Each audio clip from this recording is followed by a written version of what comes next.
जय जिनेंद्र बंधुओं, आज हम पारस चैनल के माध्यम से एक ऐसे स्थान का आपको दर्शन कराने जा रहे हैं जो कि इस पंचम काल में भी जहाँ पे अतिशय विद्यमान है और वहाँ पर समोसरण लगता है। झांसी जिले के अंतर्गत झांसी से 120 किलोमीटर दूर एक छोटा सा गांव है और जिस गांव का नाम है तोड़ी फतेहपुर। उस तोड़ी फतेहपुर में हर माह के कृष्ण पक्ष में 12, 13, 14 अमावस्या के दिन मेला लगता है। सैकड़ों की संख्या में वहां भक्त आते हैं और अपनी मन की मुरादें पाके जाते हैं। आज भी जब पार्श्वनाथ भगवान की अश्चर्यकारी प्रतिमा का मंदिर जो कि तोड़ी फतेहपुर में विराजमान है और जहां पर जब दरबार लगता है उस दरबार में हम प्रश्न करते हैं और हमें उन प्रश्नों का उत्तर मिलता है। और तोड़ी वाले बाबा का तो यह चमत्कार है कि रोते रोते आते हैं और हंसते हंसते जाते हैं। आपने अपने जीवन में अगर तोड़ी फतेहपुर के दर्शन नहीं किए हैं तो जरूर एक बार जाना और पार्श्वनाथ भगवान के दरबार में जाकर के श्रीफल अर्पण करके अपने मन की मुरादों को पाना।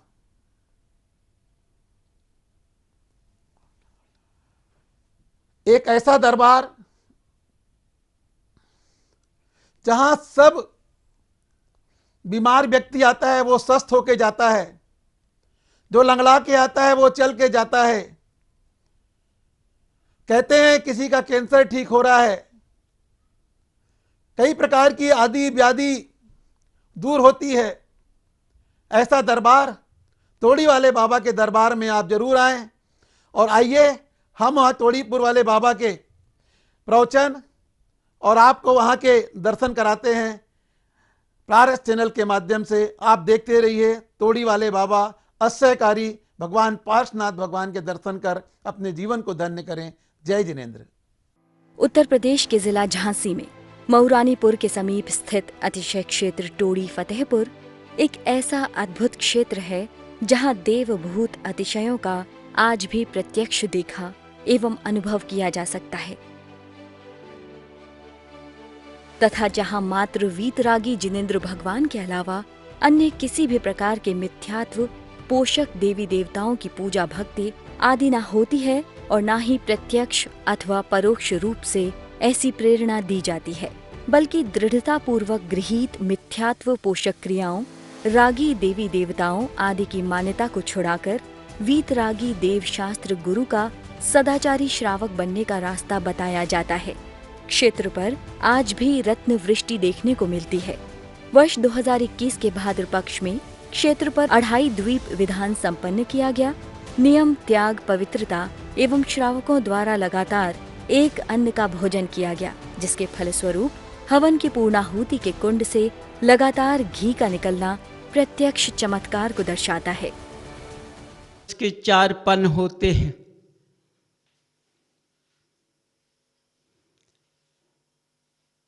मनुष्य का पहला पन कहाँ चला जाता है? बालापन में चला जाता है। दूसरा पन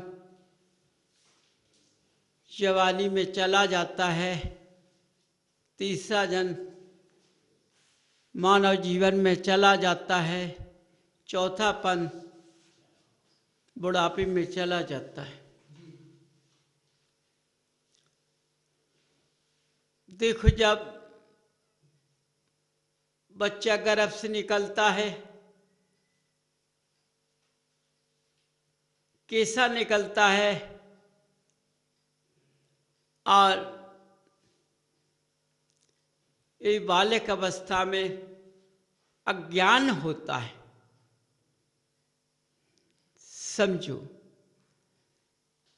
बालकपन के 3 रूप होते हैं।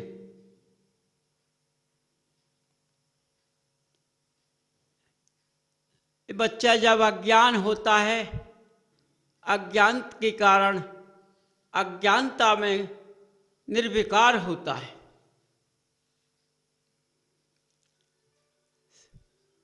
अज्ञानता का समय कब तक होता है? ज़्यादा नहीं होता है, थोड़ा होता है, इसके बाद पहचानने लगता है। लेकिन बच्चा तब भी 1 वर्ष तक अज्ञान रूप में चलता है, मनुष्य की रूपरेखा को पहचान लेता है, लेकिन निर्विकार रहता है। किसी चीज को पकड़ने दौड़ जाता है, बचाव हो जाता है। कितना कष्ट होता है माँ पिता को, लेकिन उस बालक को कोई कष्ट नहीं होता है। वो अज्ञात रूप में उसने सब कुछ किया, तभी तक रो लेता है, इसके बाद फिर दौड़ने लगता है। बच्चा जब बड़ा होता है तो ज्ञान दौड़ जाता है, विकार भाव आ जाते हैं। अब ये विकार भाव चालू हो जाते हैं,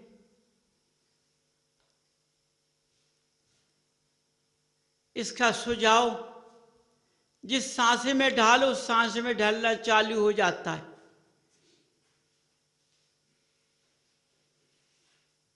समझो, ये 5 साल तक बच्चा अपने उसी अज्ञानता रूप में चलता है, लेकिन 5 साल के बाद ये पहचान लेता है, बात को समझने लगता है, और रास्ते में जिस तरह इसको चलाओ उस सुझाव में ढल जाता है।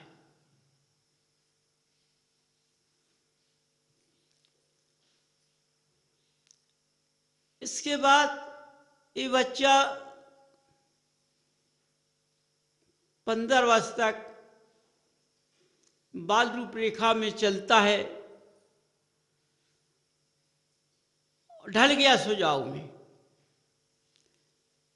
इसके बाद इसकी जवानी आती है।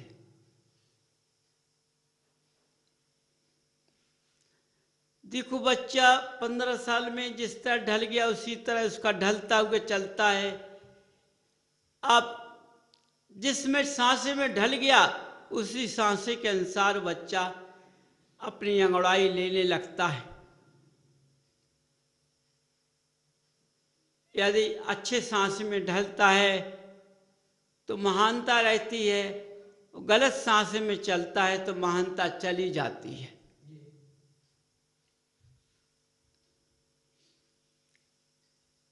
मनुष्य का जीवन इस तरह से चलता है, यहीं से इसका बनना है, यहीं से यहाँ बिगड़ना है। तो आज मनुष्य कहाँ से बिगड़ रहा है? इसी रूपरेखा से बिगड़ता है। उसने अपने को पहचाना कहाँ है? अपने को नहीं पहचाना, पर को देखा है, पर को पहचाना है, पर को देखकर चलता है, पर को देखकर जलता है। अपने को देखकर नहीं जलता है, अपनी पहचान नहीं करता है, अपनी गलतियों को स्वीकार नहीं करता है, पर को देखकर गलती मानता है, हंसता है। लेकिन पर को देखने से कोई लाभ नहीं होता है, स्वयं को देखने से लाभ होता है। तो आज मनुष्य ने सबसे बड़ा अपने अंदर का सुझाव मिटा दिया है। विकारी भाव के कारण दूसरों के विकारों को लेकर चलता है। आज मनुष्य उस रास्ते पर नहीं पहुंच पा रहा है। इसलिए उसने जब अपनी पहचान छोड़ दी, भगवान को क्या पहचानेगा, जिनवाणी को क्या पहचानेगा, माँ की क्या पहचान करेगा, पिता की क्या पहचान करेगा, परिवार की क्या पहचान करेगा। ऐसे सांचे में ढल गया है। समझो उसने अपने मनुष्य पर्याय को कैसे निकाल रहा है।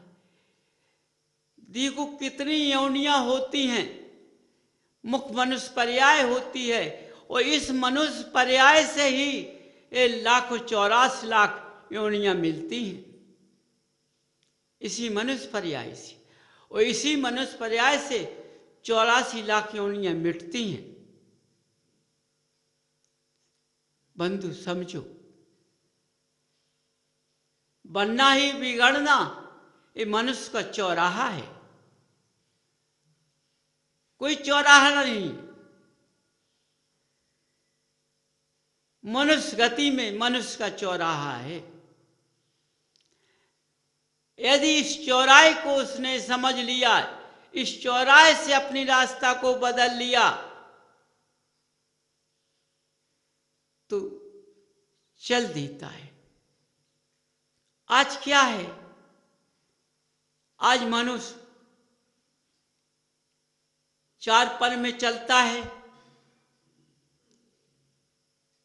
तीन तूफान पलक अवस्था में निकल जाते हैं, चार पन चलते हैं, इससे 7 पन होते हैं। समझो जब मनुष्य युग दशा से निकलता है या भोग दशा से निकलता है, तो उसकी शरीर का ढांचा बदल जाता है। एक दशा का शरीर तगड़ा होता है, भोग दशा का शरीर कमजोर होता है। रास्ते बदल जाते हैं, पहले कैसे चलता है फिर कैसे चलने लगता है। इस शरीर की कमजोरियां भोग दशा में आ जाती हैं। समझो, देखो पहले मनुष्य की उम्र कितनी होती थी, कितना अच्छा चलता था। आज मनुष्य अपनी उम्र को पूरी काट नहीं पा रहा है। क्यों? अपनी पहचान छोड़ दी, भगवान की पहचान छोड़ दी। भगवान को जानता ही नहीं, भगवान होते कौन है। अपने को भगवान मानता है। कभी ज्ञानी ने अपने ज्ञान को समझकर ज्ञानी नहीं माना है, वही ज्ञानी होता है। और जिस ज्ञानी ने अपने ज्ञान को मत के कारण ज्ञान को दिखाया, वह मनुष्य ज्ञानी नहीं होता है। ज्ञानी मनुष्य कभी मतधारी नहीं होता है, अहंकारी नहीं होता है, स्वाभिमानी नहीं होता है।